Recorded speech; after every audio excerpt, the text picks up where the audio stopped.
இன்றைக்கி அந்த டாஸ்கில் அரோரா வந்து அவங்களுக்கு ஹைட் டிஃப்ரென்ஸ் ரொம்ப இருந்துச்சு. சுபிக்ஷா கொஞ்சம் முன்னிட்டு நின்னதை பார்த்தேன். கடைசியாக நின்னது ரொம்ப நேரம் நின்னது வந்து திவ்யாவும் பார்வதியும். அதில் திவ்யா வந்து உன்னிட்டு நின்னாங்க, பார்வதி வந்து ஸ்ட்ரைட்டாக ஃப்ளாட்டாக நின்னாங்க அந்த சர்ஃபேஸில்.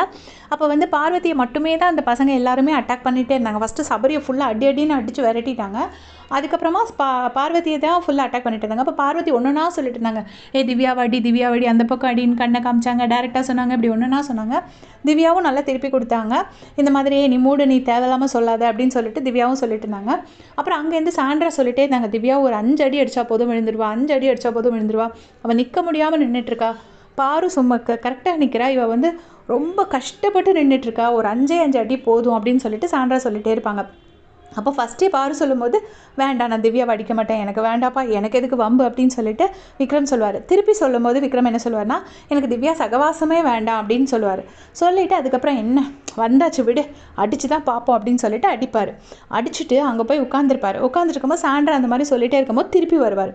திருப்பி வந்துட்டு ஓங்கி அடிப்பார். அடிக்கும்போது என்ன சொல்லுவாருன்னா, மூஞ்சியை மூடிக்கோங்க திவ்யா அப்படின்னு சொல்லுவார். சொன்னோடனே திவ்யா சொல்லுவாங்க, மூஞ்சி எப்படிங்க மூட முடியும், அதனால் மூஞ்சில் அடிக்காதீங்க அப்படின்னு சொல்லுவாங்க. மூஞ்சி எப்படிங்க மூட முடியும், மூஞ்சில் அடிக்காதீங்க மேம், இதுக்கு தான் வரவே மாட்டேன்னு சொன்னேன் அப்படின்னு சொல்லிட்டு கோவத்தில் பாலை விட்டு எரிஞ்சிட்டு போயிடுவார். திவ்யாவும் கிவ் அப் பண்ணிடுவாங்க.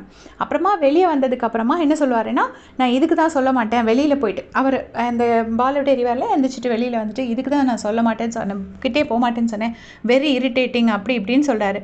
ஸோ இதில் என்ன தப்பு இருக்குன்னு எனக்கு உண்மையிலே தெரியல, மூஞ்சில் எரியாதீங்கன்னு தானே சொன்னேன் அப்படின்னு சொல்லிட்டு திவ்யாவும் அதே தான் சொல்கிறாங்க, நான் எல்லாருக்கிட்டே சொன்னேன், உங்களுக்கு தான் அது தப்பாக தெரியுது அப்படின்னு சொல்லிட்டு அவங்க சொல்கிறாங்க.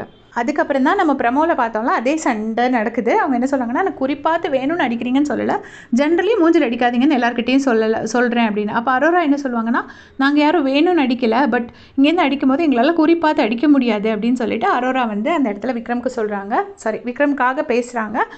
ஃபைனல் பாயிண்ட்ஸ் டேபிள் என்ன அப்படின்னு பார்த்தீங்கன்னா, நான் சொல்லியிருந்தேன் லாஸ்ட் டாஸ்கில் வந்துட்டு கானா வினோத் வந்து 9 பாயிண்ட்ஸ் எடுத்திருக்காரு. ஸோ அவர் ஆல்ரெடி 13ல் இருந்தார்ல, அவர் இப்போ 21 பாயிண்ட்ஸ் வந்து திருப்பவும் லீஸ்ட்டில் தான் இருக்கார். அப்புறமா சபரி வந்து 1 பாயிண்ட் தான் வாங்கியிருக்காரு. ஸோ 34 + 1 35 பாயிண்ட்ஸ் வாங்கியிருக்காரு. விஜய் பாரு வந்துட்டு 3 பாயிண்ட்ஸ் வாங்கியிருக்காங்க. ஸோ அவங்க 29ல் இருந்தாங்க, 29 + 3 32க்கு வந்திருக்காங்க. கமருதன் வந்து வெறும் 2 பாயிண்ட்ஸ் தான் வாங்கியிருக்காரு. ஸோ 29 + 2 31 வாங்கியிருக்காங்க. அதான் இப்போதைக்கு லேட்டஸ்ட் அப்டேட். மற்றபடி அரோரா, சாண்ட்ரா, திவ்யா, விக்கல்ஸ் அண்ட் சுபிக்ஷாவோட அந்த TTF 6ஓட பாயிண்ட்ஸ் எனக்கு தெரியாது. தெரிஞ்சதும் அப்டேட் பண்ணுறேன். தேங்க்ஸ் ஃபார் வாட்சிங்.